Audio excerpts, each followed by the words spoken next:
My name's Harris Cornett. I was in school at the University of Alabama from 1960 to 64, and it was during the integration of the campus, and I was one of several students that was working with the Dean of Men's office, and we were meeting with 4 young black men over at Stillman. I actually brought them to my house down University Boulevard there on one occasion, and that was a funny incident.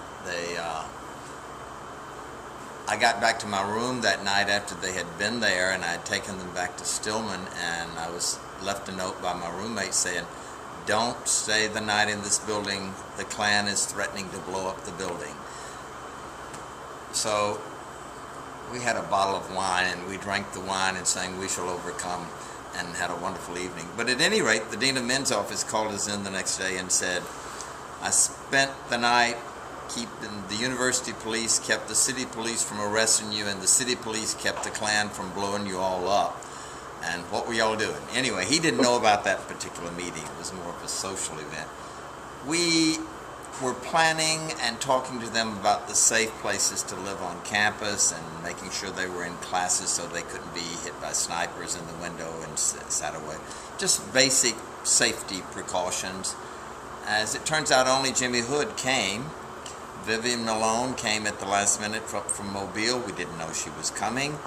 When we went to her and offered her our services, she said, "I don't need any help, I'm all right." And turns out she was. She was the first black person to graduate from the university here. I was here working for the university, hauling luggage on campus when we integrated, and I was standing over there watching while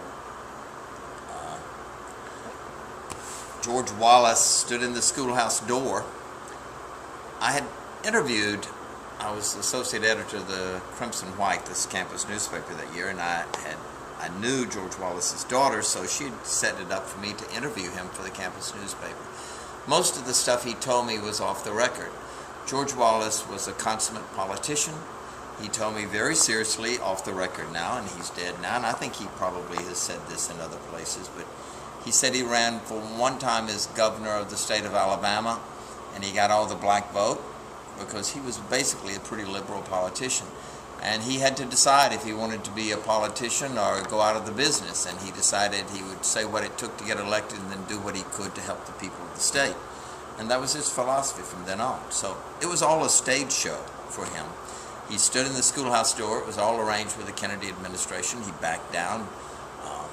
What was so interesting, I and a couple of other guys that worked for the Crimson White newspaper had gone to a Klan rally in a field over in Alberta near here shortly before then. And Bobby Shelton, who was the imperial wizard of the Ku Klux Klan at the time, had told all the Klansmen, "You guys stay away. Brother George told me he wanted y'all to stay away. If y'all show up on campus and cause any disturbance, it will mess everything up for him. So he's going to stand up for us." So the whole thing was in many regards a stage show, and no one was injured. And it was one stage show that worked for Alabama. At the same time, I came to a rally over here on this campus, and Father Gribbin was here, and he was one of the few people. This was one of the few places that endorsed the integration of the university at that time. Father Gribbin was the rector here at the Student Center, the Episcopal rector, yeah. Father Gribbin, we got a cross burned in front of our church here during that week. It was pretty scary times. Nothing really bad happened, but there was a lot of fear. There really was at that time. Anyway, I went away and just came back to Tuscaloosa 3 years ago, and I'm the senior warden here at Canterbury now. It's primarily the student center and for student outreach. We have a lot of things going on here for students. We have an interfaith organization bringing together people of different faiths. We're spearheading. We have a community garden. We have local organic farmers market starts next month, and it's the only place around here you can go to a farmers market and all the food is organic and locally grown. So all the students spearhead all of this stuff, and we just stand by and watch them do it. We have 2 student residences that keep where the students live and spearhead all of these programs, and it's a good place to be. Oh, let's see. We had about 40 at Wednesday night service last week, and I'd say probably closer to 20 that are real active in the ongoing programs, the organic food and the, feeding the poor. We also have a community soup kitchen out of right here. Every Tuesday we give away food for the poor, and so we have a lot of outreach. I was a political science major.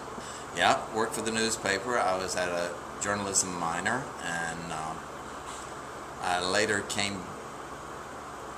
worked on a master's in English literature, and wound up working in HR for the state of Alabama for many years. So I was able to work in Montgomery and helped Miss Johnny Carr in her efforts down there, and with One Montgomery, and we have an organization down there also called Friendly Supper Club, where blacks and whites get together and eat together.